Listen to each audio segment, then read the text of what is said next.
The faint hum of the spacecraft's engines reverberated through the silent cockpit. Captain Evander Cole leaned back in his chair, gazing at the streaks of starlight that zipped past the window. He had spent years on interstellar exploration missions, but the Andera Quadrant was something else entirely. It was a mysterious region filled with uncharted planets, peculiar energy readings, and rumors of intelligent life that far surpassed human understanding. Yet none of that compared to what was waiting for him back in the cargo bay. Behind him, the door to the cockpit slid open with a faint hiss. Evander turned his head just slightly, enough to catch the faint shimmer of light reflecting off iridescent skin. "Are all human males this stubborn?" came a soft but pointed voice, almost melodic in its cadence. It belonged to Soren, the alien princess who had turned his routine mission into something straight out of a cosmic drama. She was tall, her presence commanding, with luminescent violet eyes that seemed to see straight through him. Her hair, or rather, the crown of bioluminescent tendrils atop her head, swayed gently as if responding to her mood. Right now, the faint blue glow suggested irritation. "I think determined is the word you're looking for," Evander replied, his tone laced with the kind of dry humor that had become his coping mechanism. He turned fully to face her, arms crossed. "What do you want, Soren?" She tilted her head, the alien equivalent of an exasperated sigh escaping her lips. "You know exactly what I want, Captain. We need to discuss the arrangement." Evander groaned and rubbed the back of his neck. "Arrangement? Right. The one where your royal family and my species' government decided we're the perfect candidates for intergalactic matrimony?" "Yeah, still not sold on that idea." Soren stepped closer, her graceful movements unnervingly silent. "This isn't about personal preferences, Evander. This is about alliances, about the survival of my people and yours. Surely you understand the importance of duty." "Duty's one thing," he shot back. "Being forced into a lifetime commitment with someone I barely know is another. Besides, you don't exactly seem thrilled about this either." Her gaze flickered, and for a brief moment, he thought he saw a crack in her otherwise regal demeanor. "Thrilled is not the word I would use," she admitted, her voice quieter now. "But my family believes this union is vital. Your species has advanced resource-gathering technologies that could save entire Andarian colonies. And in exchange, humanity would gain access to our unique abilities." Her glowing eyes narrowed. "Even you must admit that's a fair trade." Evander laughed, though there was little humor in it. "Sure, if you ignore the whole shoving two strangers together and hoping for the best part." Soren folded her arms, mimicking his posture. "Is it really so different from your Earth customs? Do humans not have arranged partnerships?" "Not in a few centuries," he retorted. "And even then, people weren't exactly lining up to sign the paperwork." The two stared at each other for a moment, the tension in the air almost palpable. Evander couldn't help but notice the way her tendrils shifted from blue to a soft lavender, signaling a mix of frustration and something else he couldn't quite place. He had spent enough time around Soren to pick up on the subtle nuances of her species' emotional displays, but understanding her didn't make the situation any easier. Finally, she broke the silence. "If we refuse, do you know what will happen?" "I've got a pretty good idea," he muttered, running a hand through his disheveled hair. "The Andarian royal family would see it as a direct insult. Humanity's diplomats would lose their minds, fearing the loss of a valuable ally. And Evander and Soren? Well, they'd probably be labeled as traitors, or worse." "It's not just our families who want this, Evander," Soren continued, her tone softening. "Our entire civilizations are depending on us. Can you honestly say you're willing to risk that for your, what do humans call it? Free will?" Her words struck a nerve, and for a moment, he couldn't find a retort. She wasn't wrong. The alliance was crucial, especially as humanity ventured deeper into the Andera Quadrant. But agreeing to marry someone because of political pressure? That was a level of responsibility he wasn't sure he could handle. Before he could respond, the ship's intercom crackled to life. "Captain Cole, we've got incoming communication from the Andarian Royal Fleet," the navigator announced. Evander and Soren exchanged a look. "Speak of the devil," he muttered under his breath. "Patch it through." The holographic projector in the center of the cockpit flickered, and moments later, an image of an Andarian noble appeared. The figure was older, with an elaborate headdress and an air of authority that made even Soren's presence seem modest in comparison. "Princess Soren." "Captain Cole," the noble said, his voice carrying the weight of someone used to being obeyed. "I trust your journey is proceeding smoothly?" "As smoothly as can be expected," Soren replied, her tone diplomatic. "To what do we owe the honor of this communication?" The noble's glowing eyes shifted to Evander, who resisted the urge to squirm under the scrutiny. "We wish to remind you both of the importance of your mission. The wedding ceremony has been scheduled, and preparations are underway. You will arrive on Andara Prime in 3 Earth days." 3 days. Evander blurted out before he could stop himself. "That's sooner than I thought." The noble's expression hardened. "This alliance cannot afford delays, Captain. I trust you will act accordingly." Evander clenched his jaw but nodded. "Understood." The hologram flickered and disappeared, leaving an awkward silence in its wake. Soren turned to Evander, her expression unreadable. "Well," she said finally, "it seems we have a deadline." "Yeah," he muttered. 3 days to figure out how to survive this mess." She gave him a pointed look. "Or 3 days to accept it." The hum of the engines filled the silence between them, but Evander couldn't shake the weight pressing down on his chest. 3 days. 3 days until the decision he never wanted to make became reality. He glanced at Soren, who had returned to gazing out the viewport, her face illuminated by the distant stars. She looked calm, composed, as if she had already resigned herself to the inevitability of their union. But he wasn't convinced. Evander rose from his seat and leaned against the edge of the console, arms crossed. "You're not exactly jumping for joy about this either. Why are you so willing to go along with it?" Soren's tendrils shifted to a pale silver, a sign of introspection. "Because I don't have a choice," she said simply. "My family has expectations, just as your people do. It doesn't matter what I want." Her words struck a chord with him. He had spent his entire life doing what was expected, climbing the ranks of the Earth Interstellar Alliance, accepting dangerous missions, and now this. But something about her answer felt hollow, as if she was holding something back. "Come on," he pressed, his voice softer now. "There's got to be more to it than that." She hesitated, her gaze fixed on the stars. "Do you know what happens to Andarian leaders who fail their people?" she asked after a moment. Evander shook his head. "No, but I'm guessing it's not great." She turned to face him, her violet eyes glowing faintly. "Failure is not an option in our culture.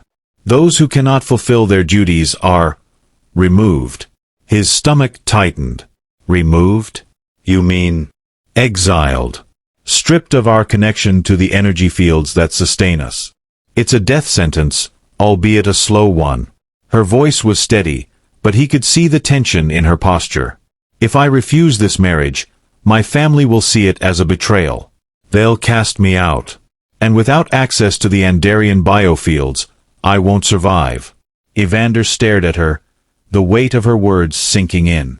She wasn't just doing this out of obligation, she was doing it to save her life. The realization made his own resistance feel selfish in comparison. "I didn't know," he said quietly. "Now you do." She stepped closer, her expression softening. "And what about you, Captain? Why are you so determined to fight this? Surely your government's expectations aren't as dire as mine." Evander hesitated, unsure how to put his feelings into words. "It's not just about the expectations," he said finally. "It's about losing control of my own life. I've spent years making my own decisions, choosing my own path. And now, suddenly, I'm being told who I have to spend the rest of my life with. It doesn't sit right with me." Soren studied him, her gaze searching. "You value your freedom more than anything," he admitted. For a moment, neither of them spoke. Then, to his surprise, Soren smiled, a small, almost imperceptible curve of her lips. "Perhaps we have more in common than I thought." Evander raised an eyebrow. "Oh yeah. How do you figure?" "You fight for your freedom, and I fight for my survival. Different motives, but the same determination. Her tendrils shifted to a soft lavender. Perhaps that's something we can build on. He wasn't sure if she was serious or just trying to make him feel better, but the thought lingered in his mind. Could they find common ground? Was it possible to turn this forced union into something more tolerable? Before he could respond, the ship's alarm blared, jolting them both. Evander spun toward the console, his instincts kicking in. What now? The navigator's voice crackled over the intercom. Captain, we've got incoming ships. 3 of them, bearing Andarian signatures. Evander frowned. Andarian ships? Why would they? They're locking weapons, the navigator interrupted, panic creeping into his voice. Of course they are, Evander muttered, gripping the controls. Soren, you'd better strap in. She moved to the co-pilot's seat, her expression calm but focused. Why would my people attack us? This makes no sense. Maybe they're not your people, he said grimly. Or maybe someone doesn't want this marriage to happen. Her tendrils flared briefly, a sign of alarm. Saboteurs. Looks like it. He punched the thrusters, sending the ship into a sharp dive as a barrage of plasma bolts streaked past them. The cockpit shook violently, and warning lights flared across the console. Evasive maneuvers, Soren said, gripping the armrests of her seat. I'll handle the shields. Evander shot her a surprised glance. You know how to operate human tech? Your systems are primitive compared to ours, she replied, her fingers dancing over the controls. Just fly the ship. Despite the situation, he couldn't help but chuckle. You know, for a princess, you've got a lot of attitude. And for a captain, you talk too much, she shot back. Another explosion rocked the ship, cutting their banter short. Evander gritted his teeth and pulled the ship into a steep climb, narrowly avoiding another volley of plasma fire. The Andarian ships were relentless, their sleek, organic designs outpacing his aging freighter. We can't keep this up, he said through clenched teeth. We need a plan. Head for the nebula, Soren said, pointing to the swirling mass of gas and dust on the edge of the viewport. The electromagnetic interference will disrupt their targeting systems. Good idea, he said, banking the ship toward the nebula. Hold on tight. The freighter plunged into the dense cloud, the cockpit lights flickering as the ship systems struggled to compensate. The Andarian ships followed, their plasma bolts growing more erratic as the interference took effect. We've got a chance, Evander said, his grip on the controls steady. If we can. A sudden jolt cut him off as the ship lurched sideways. Alarms blared, and sparks flew from the console. They've hit our engines, Soren said, her voice tense. We're losing power. Evander cursed under his breath. Brace for impact. The freighter spiraled out of control, hurtling toward the surface of a nearby moon. Evander and Soren exchanged a brief, determined glance before the ship slammed into the rocky terrain, the sound of tearing metal echoing through the cockpit. The silence that followed was deafening.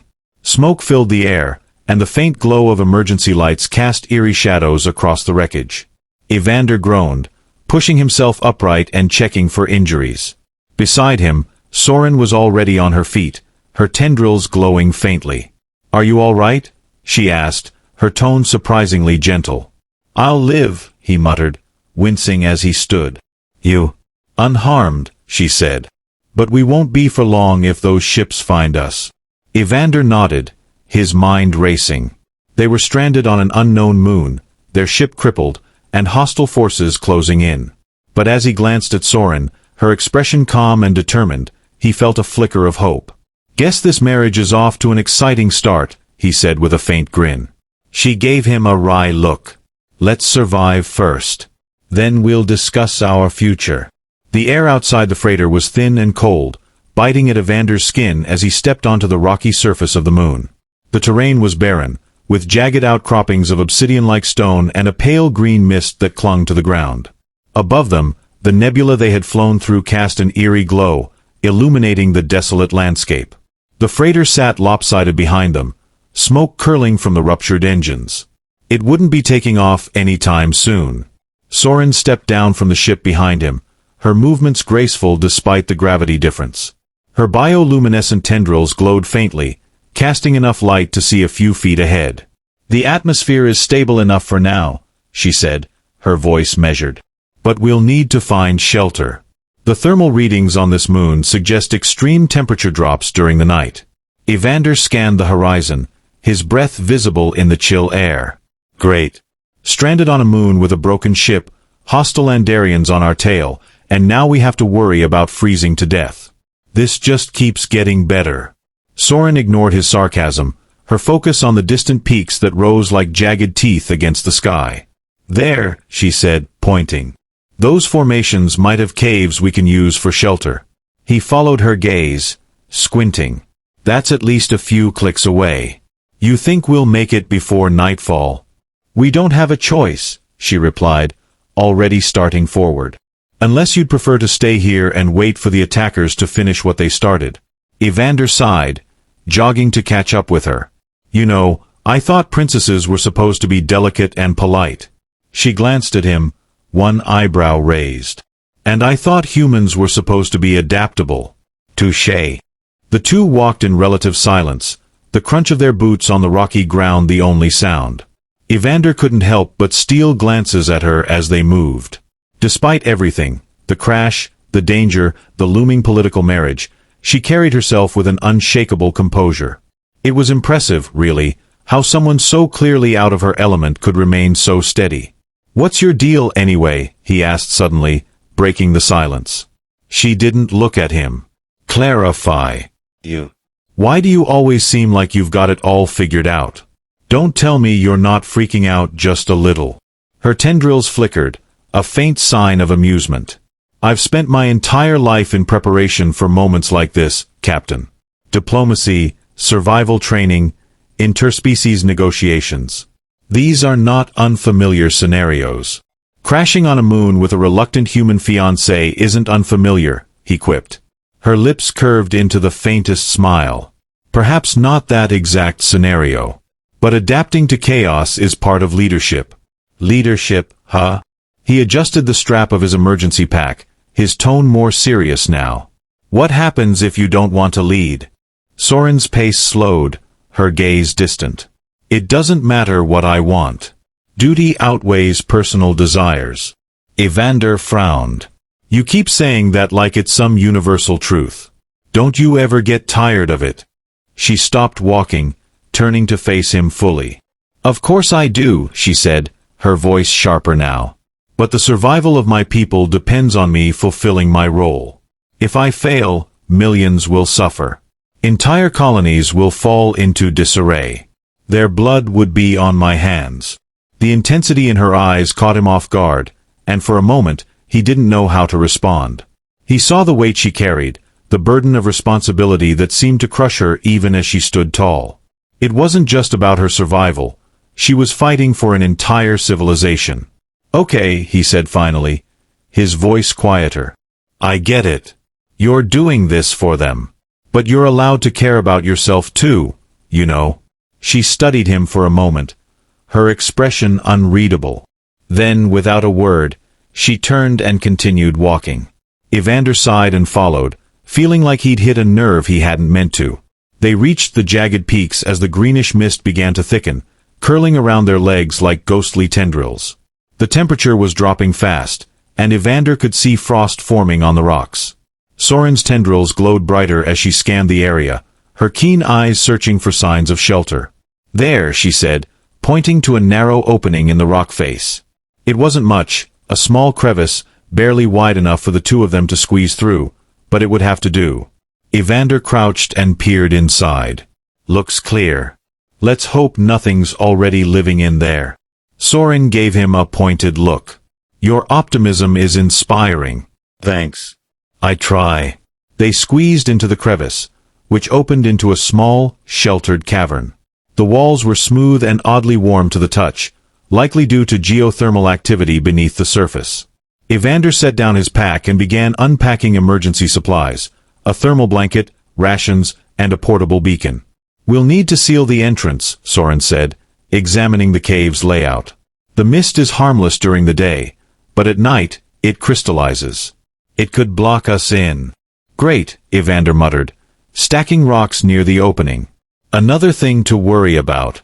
Once the entrance was sufficiently blocked, the two of them settled near the back of the cave. Evander activated the beacon, its soft light casting long shadows across the walls. He handed Soren a ration pack, which she accepted without complaint. They ate in silence, the tension between them palpable. Evander couldn't stop replaying their earlier conversation in his head. Duty outweighs personal desires. He couldn't imagine living like that, constantly sacrificing his own happiness for the sake of others. But then again, maybe that was why he wasn't a leader. "You asked me earlier why I seem so composed," Soren said suddenly, breaking the silence. Her voice was softer now, almost hesitant. He looked up, surprised. "Yeah." She met his gaze, her glowing eyes flickering faintly. "It's not because I don't feel fear or uncertainty. I do. But I've learned to bury it. To focus on what needs to be done, rather than what I want." Evander set down his ration pack, leaning forward slightly. "Sounds lonely." Her tendrils shifted, their glow dimming. "It is." The admission hung in the air between them, heavy and unspoken. For the first time, Evander saw her not as a princess or a diplomat, but as someone just as trapped as he was. Someone who had been pushed into a role she didn't ask for, forced to shoulder the weight of an entire civilization. "Well," he said after a moment, his tone lighter now. "For what it's worth, you're not alone in this mess." She gave him a small, almost imperceptible nod. "Thank you, Captain." "Evander," he corrected with a faint grin. "If we're stuck with each other, you might as well use my name." "Evander," she repeated, the name rolling off her tongue with an unfamiliar lilt. "Very well." He chuckled softly. "See? Progress." Despite herself, Soren smiled, a genuine fleeting smile that softened her usually stoic features. It was the first time he'd seen her let her guard down, even just a little. And in that moment, he realized something. Maybe this arrangement wasn't entirely doomed after all. The hours passed slowly, and the temperature inside the cave continued to drop. Evander adjusted the thermal blanket around his shoulders, keeping an eye on the portable beacon. It flickered faintly, its glow fighting back the encroaching shadows. Across from him, Soren sat cross-legged, her posture straight despite the cold. Her tendrils glowed softly, a steady rhythm that reminded him of the breathing of someone in deep thought. "You don't sleep much, do you?" he asked, breaking the silence.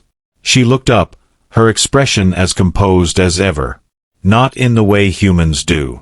Andarian biology is more efficient. A brief meditative state is enough to replenish our energy." "Figures," he muttered. "Meanwhile, I need 8 hours and a strong cup of coffee just to function." Soren tilted her head slightly, her tendrils shifting to a curious shade of turquoise. "Coffee. The stimulant your species is so dependent on. I've read about it." Evander grinned. "Read about it? You're missing out. There's nothing like it in the galaxy. I'll take your word for it." She paused, her gaze drifting to the cave's entrance. The mist outside was thick now, curling against the rocks like a living thing. "Do you think they'll come back? The Andarians who attacked us?" He frowned, considering the question. "I don't know. If they were trying to sabotage the marriage, crashing our ship might have been enough for them. But if they want to finish the job," he let the thought hang, the implications clear. Soren nodded, her expression unreadable. "If they return, we'll need to be prepared." "Prepared how?" Evander asked, leaning forward. "Our weapons are limited, the ship's useless, and we're stranded on an alien moon with no backup. Unless you've got some Andarian tricks up your sleeve, I'm not sure what else we can do." Her tendrils flickered with faint amusement. "We may be stranded, Captain, but we're not powerless. Andarian physiology is uniquely adapted to manipulating biofields, energy currents that flow through living organisms and even inorganic matter." Evander raised an eyebrow. "That's how your tech works, right? All that glowing, organic-looking stuff." "Correct. And it's not just our technology, it's part of us. My people can channel those biofields to enhance our strength, our senses, even our ability to influence certain materials." Her eyes met his, their violet glow intensifying. "If it comes to a fight, I'll handle the attackers. You focus on survival. Evander's first instinct was to argue. He wasn't the type to sit back while someone else did the heavy lifting. But something in her tone left no room for debate. She wasn't just confident in her abilities. She was resolute. He nodded reluctantly. Fine. But if you're taking the lead, I expect some details. What's your plan? She tilted her head, as if considering how much to share. If the attackers find us, I'll draw on the biofields in the environment to create a barrier. It won't last long, but it should give us enough time to counterattack or escape. Sounds risky, he said. What happens if it doesn't work? It will work, she replied, her tone firm. But if it doesn't, I'll improvise. He couldn't help but chuckle, despite the situation. You're a real optimist, you know that? She gave him a faint smile. Adaptability, remember? For a while, they sat in silence, the tension between them easing slightly. Evander found himself studying her, not just her glowing tendrils or her regal bearing, but the way she carried herself. Beneath the stoicism, there was a fire in her, a determination that reminded him of soldiers he'd served with. She wasn't just a diplomat or a figurehead, she was a fighter. So, he said after a while, you've read about coffee. What else do you know about humans? Soren's tendrils shifted to a warm golden hue. More than you might think. Your literature, your history, your art. Andarians have studied humanity extensively since first contact. Let me guess, he said with a smirk. You think we're chaotic, unpredictable, and overly emotional. Those would be accurate observations, she replied, her tone teasing. But your species is also resourceful, inventive, and fiercely loyal to those you care about. It's why the alliance is so important. Our strengths complement each other. Evander nodded slowly, her words sinking in. You've got a point. Doesn't mean I'm thrilled about how they're going about it, though. Nor am I, she admitted. But sometimes, we must sacrifice personal comfort for the greater good. Yeah, he muttered. You keep saying that. She didn't respond, and for a moment, he wondered if he'd crossed a line. But then she spoke, her voice quieter now. Do you resent me for this? For being part of it? The question caught him off guard. He leaned back against the wall, staring at the faintly glowing ceiling of the cave. I don't know, he said honestly. It's not like it's your fault. We're both just caught in the middle of something bigger than us. Soren's gaze lingered on him, her expression unreadable. You're more understanding than I expected. He shrugged. Doesn't mean I like it. But I get it. Their conversation was interrupted by a faint sound, a low, rumbling hum that seemed to vibrate through the ground. Evander tensed, his hand instinctively reaching for the small sidearm holstered at his hip. What was that? Soren's tendrils flared, their glow brightening as she closed her eyes. There's movement outside, she said, her voice sharp. It's them. Evander cursed under his breath, checking the charge on his sidearm. How many? 3? No, 4. Her eyes snapped open, their violet hue blazing. They're circling the area. Fantastic, he muttered, glancing around the cave. Any bright ideas? Soren stood, her posture rigid. Stay here. I'll handle this. Like hell you will, he shot back, rising to his feet. I'm not just going to sit here while you fight them off. You're not equipped to face them, she said firmly. Let me do my part. Not happening, he insisted. We're in this together, remember? For a moment, she looked as though she might argue. But then, to his surprise, she nodded. Very well. But if things go wrong, you follow my lead. Agreed. Agreed. The two of them moved toward the blocked entrance, their movements careful and quiet. The rumbling hum grew louder, accompanied by the faint sound of footsteps crunching against the rocky ground. Evander's grip on his sidearm tightened, his heart pounding. Soren glanced at him, her tendrils glowing with an intensity he hadn't seen before. Ready. He nodded, swallowing hard. Let's do this. Evander and Soren crouched near the cave's entrance, the dim light of the beacon casting sharp, flickering shadows on the jagged walls. The ominous hum outside grew louder, a metallic, vibrating resonance that set Evander's teeth on edge. His pulse thundered as he tightened his grip on the sidearm, every nerve in his body bracing for what lay beyond. Soren, however, exuded an almost otherworldly calm, her glowing tendrils swirling with radiant intensity, pulsating in hues of violet and gold. Her eyes, sharp and determined, flicked toward him. "They're here," she whispered, her voice low but commanding, the weight of her presence filling the cavern. The first of the attackers emerged, a tall Andarian figure clad in sleek, iridescent armor that reflected the nebula's eerie glow. Without hesitation, Soren stepped forward, her hands glowing as she summoned a shimmering, translucent barrier that rippled with unearthly energy. The air crackled with tension as plasma fire struck her shield, fizzling out in bursts of light. She stood tall and unyielding, like a goddess carved from starlight.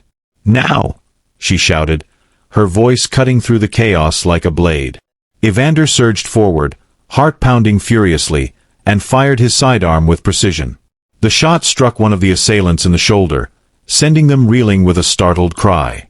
Soren moved with fluid grace, her hands weaving patterns of energy that lashed out like whips, forcing the attackers to retreat. The cave trembled under the weight of the battle, dust and debris falling in soft, ghostly plumes. As the last assailant turned to flee, Soren collapsed to one knee, her glowing tendrils dimming. Evander rushed to her side, his voice thick with concern. "You okay?" She nodded weakly, her usual regal composure cracked but still intact. "It's done." The attackers were gone, and silence reclaimed the moon. Evander helped Soren to her feet, their shared exhaustion melting the barrier of formality between them. He looked into her glowing, tired eyes, feeling a warmth he couldn't explain. "Well," he said with a crooked smile, "if this is what married life looks like, we're off to one hell of a start." Soren's lips curved into a faint, genuine smile, one that softened her regal features. "Perhaps," she murmured, her voice soft but steady, "it's not entirely hopeless after all." And for the first time, the vast, uncertain expanse of their shared future didn't seem so daunting.